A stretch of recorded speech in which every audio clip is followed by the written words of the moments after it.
Hi all, I'm Rob Lee, a classically trained producer, here to help you create engaging music. Have you ever changed the way you approach making music? Are you stuck in a rut, playing the same old chords on your keyboard or guitar? I'm going to show you how to use music theory as a tool for generating chord progressions that will always work.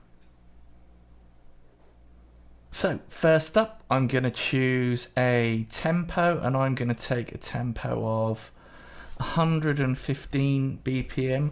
I'm doing this in Logic, but actually you can do this in any DAW. It's not DAW specific. You can do this in any DAW that you like. Next up, I'm going to choose a key, and I'm just going to choose the key today of G minor. And I'm going to use a tool that I've talked about previously. Of course, I'm talking about the Ableton Learning Playground. So let's have a look at that. So you can see here that I've already filled in the triads, and actually I did it in C major initially. And here we have all of the triads that belong to the C major key. If I just change to G minor, then we can get all of the notes that belong to the G minor scale here, and also all of the triads that belong to the key of G minor. So for this chord progression, I'm going to choose a length of 4 bars. I'm actually going to also turn on the metronome because sometimes it helps. And I'm going to make the rate at which the chords change, I'm going to make it every 2 beats. So in each bar there's going to be 2 chords. This is sometimes called the harmonic rhythm. And I'm going to start with chord 1. And if I go back to the Ableton Learning Playground, I can see that in the key of G minor, chord 1, of course, is G minor, and in the triad of G minor I can see I've got a G, a B flat and a D. So I'm going to just paint that in here. Now like I said, I've set it so that I'm going to move every 2 beats. So G, B flat and D, and I'm also going to add in here a bass note, which is just the root note again. And that will just help us understand how harmony is built, because it's really important to understand that functional harmony is really powered by the root notes in the bass. Okay, so now next up I'm going to choose a random number between 2 and 7.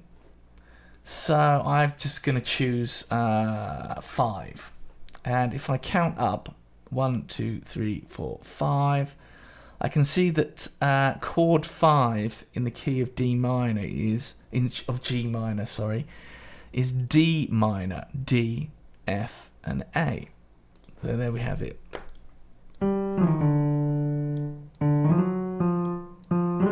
D, F, A, and I'm going to put the bass note in there as well. Let's choose another number, a random number between 1 and 7. Let's go with, I don't know, 6. 1, 2, 3, 4, 5, 6 is E flat major this time. We've got an E flat, a G, and a B flat. And the distance between E flat and G is a major third, hence it's a E flat major chord. Okay, chord 6, E flat major. There's the E flat. We'll do that up here as well. E flat, G, and B flat. And then let's choose one more. Let's choose chord 7, for example. 1, 2, 3, 4, 5, 6, 7. Chord 7 in the key of G minor is F, A, C, and that's actually F major. F, A, C. So let's do that.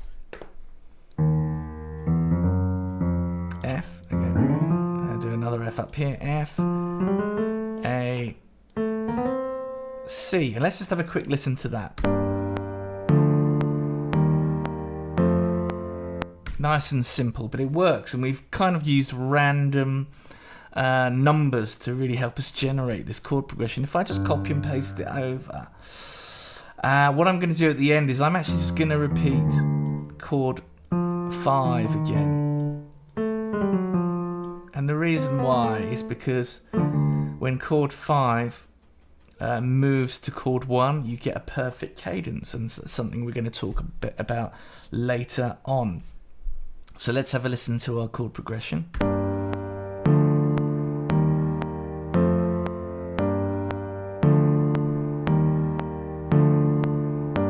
Dead simple, and perhaps I can change the rhythm of it a little bit. Let's give it a little bit of syncopation, just to create a bit of interest.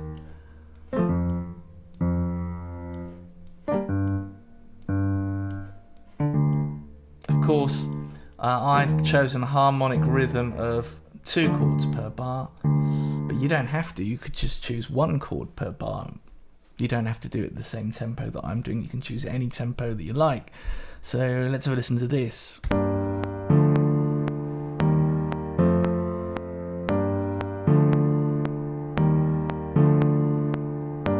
Dead simple, a chord progression created just using random numbers and the Ableton Learning Playground. So today we've looked at how we might create a random chord progression just using random numbers and a little bit of music theory. So if you found this video useful, hit like and subscribe, and I'll look forward to seeing you next time.